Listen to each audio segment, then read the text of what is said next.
नमस्कार दोस्तों, क्या हाल चाल है आपको। आप लोग मेरी जान हो, मेरी शान हो। तो मेरे फेसबुक परिवार को नमस्कार, मेरे व्हाट्सएप परिवार को नमस्कार, मेरे यूट्यूब फॉलोअर्स को, सब्सक्राइबर्स को नमस्कार, और ख़ास तौर पे इंस्टाग्राम के दोस्तों को भी नमस्कार। तो देखिए दोस्तों, आप लोग मेरी फैमिली है। तो मैं सबसे पहले आपको नए आने वाले साल की बहुत बहुत बधाई देता हूँ, और उम्मीद करता हूँ कि आने वाला साल आप सबके लिए हेल्दी वेल्दी और हैप्पीनेस से भरा हो। हेल्थ वेल्थ और हैप्पीनेस मिले आप सभी को, और आप हमेशा हेल्दी रहें, वेल्दी रहें, फिट रहें।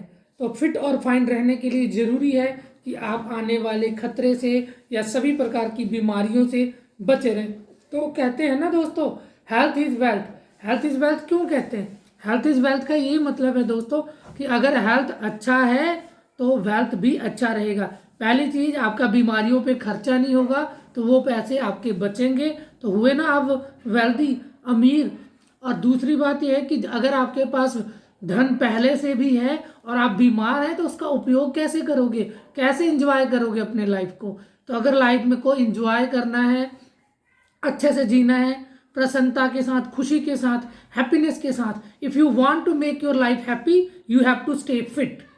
इसका मतलब ये है कि अगर आप अपने जीवन को खुशहाल बनाना चाहते हैं, तो पहली कंडीशन है कि आपको अमीर नहीं, हेल्दी बनना होगा। अगर आप हेल्दी हैं तो अमीर जरूर बनेंगे।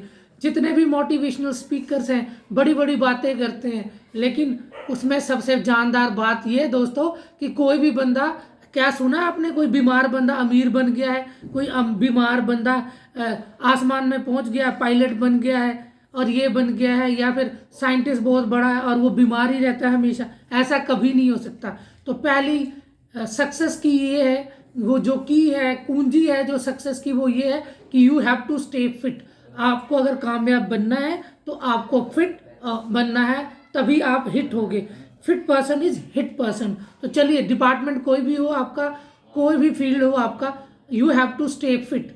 आप फिट रहें, अपने परिवार को फिट रखें, अपने बच्चों को फिट रखें, तो तभी आपका जीवन भी अच्छे से रहेगा, फिट रहेगा, हिट रहेगा। चलिए दोस्तों, आज हम बात करने जा रहे हैं एक बहुत ही अहम टॉपिक पे, जिसके बारे में काफ़ी बार मुझसे सवाल पूछा गया है, पर वक्त ना मिलने की वजह से मैं वीडियो नहीं बना पाया।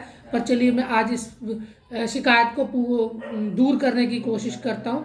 मैं नया वीडियो आप सबके लिए लेके आया हूँ। इस वीडियो को मैं जिस टॉपिक पे बनाने जा रहा हूँ वो बहुत ही इम्पोर्टेंट टॉपिक है। भारत में या फिर विकासशील या अविकसित देशों में ये बीमारी काफ़ी कॉमन है, और इस पे चर्चा होनी ही चाहिए।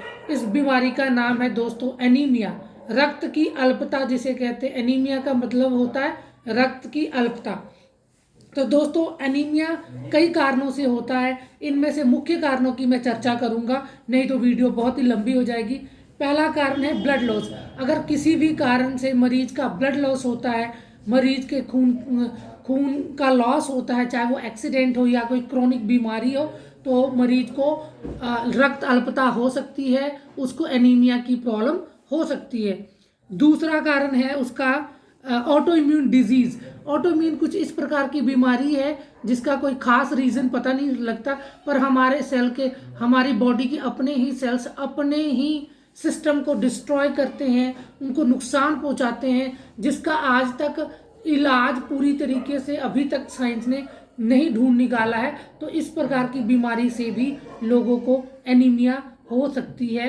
तो इसे हम कहते हैं ऑटो इम्यून प्रॉब्लम। ठीक है। तीसरा है दोस्तों कि अगर आपकी डाइटरी डेफिशिएंसी है, खाने में कमी है, आपको पोषक तत्व नहीं मिलता है, खाने में कमी रहती है, न्यूट्रिशन नहीं लेते, हरी वेजिटेबल सब्जियों का भरपूर मात्रा में आप इस्तेमाल नहीं करते, तो आपको इस प्रकार की डेफिशिएंसी, रक्त की कमी हो सकती है, एनीमिया हो सकता है। अगर आपको किसी तरीके की बीमारी है, गंभीर बीमारी है, तो क्रोनिक डिजीज है, किसी प्रकार का कैंसर है, किसी प्रकार की इन्फेक्शन से आप जूझ रहे हैं, आपको बहुत पुरानी बीमारी चल रही है, तो उस बीमारी में भी आपको रक्त की अल्पता हो सकती है। तो देखिए दोस्तों, मैंने मुख्य कारणों का वर्णन किया, बहुत से अन्य कारण भी होते, पर इनमें से सबसे बड़ा कारण है ब्लड लॉस का होना। वो किसी भी बीमारी के कारण हो सकता है। आपको जो है ऑटो इम्यून डिजीज है, तो उससे भी एनीमिया हो सकता है। ऑटोइम्यून डिजीज जैसे कि रेमेटिक आर्थराइटिस होता है, कई बार लोगों को ऑटोइम्यून डिजीज की वजह से डायबिटीज़ भी हो सकता है, पेनक्रियास डैमेज हो जाते हैं, आपको खाने में प्रॉपर न्यूट्रिशन नहीं मिल रहा तो उससे भी हो सकता है, और आपके खाने की एब्जॉर्प्शन ठीक से नहीं हो रही, आपको कोई गैस्ट्रिक प्रॉब्लम चल रही है पेट संबंधी, तो तब भी आपको एनीमिया हो सकता है। आपके अच्छे खाना खाने के बावजूद भी खाना आपको नहीं लगता और आप एनीमिया के शिकार हो जाते हैं, एक प्रकार की रक्त की अल्पता या खून की कमी। तो ये बहुत ही कॉमन है दुनिया में। लगभग फैक्ट बताना चाहूँगा एनीमिया के बारे में, एक फैक्ट है दोस्तों कि दुनिया में लगभग 30% लोग इस बीमारी से जूझ रहे हैं। उनमें से ज़्यादातर देश गरीब देश हैं, जो पूरी तरीके से विकसित नहीं हैं, अल्प विकसित हैं या फिर विकासशील देश हैं। तो 30% लोग दुनिया में world wide 30% population is suffering from anaemia. तो लगभग 30% लोग दुनिया भर में एनीमिया से सफ़र कर रहे हैं, एनीमिया की बीमारी, रक्त अल्पता की बीमारी से जूझ रहे हैं। तो दोस्तों एनीमिया के कारण को मैंने बताया मोटे तौर पे। अब हम बात करेंगे एनीमिया की टाइप्स क्या होते हैं, कई प्रकार क्या होता है एनीमिया। रक्त की अल्पता कई प्रकार का होता है, जिसमें से सबसे कॉमन जो एनीमिया है उसे हम कहते हैं iron deficiency anaemia. Iron deficiency anaemia उन लोगों को होता है जिनकी खाने में आयरन नहीं होता। आयरन एक घटक है जो हमको एक निश्चित मात्रा में अपने खाने में चाहिए ताकि हमारे खून का निर्माण ठीक से हो सके, पर आयरन का खाना हमें नहीं मिलता, आयरन युक्त भोजन हमको नहीं मिलता, जिसकी वजह से व्यक्ति को खून की कमी हो जाती है, और खून की कमी होने की वजह से रक्त अल्पता रहता है मरीज को और वो एनीमिया का शिकार रहते हैं। ठीक है। एनीमिया दूसरा है मेगाब्लास्टिक एनीमिया। मेगेलोब्लास्टिक एनीमिया, बल्लू काटना।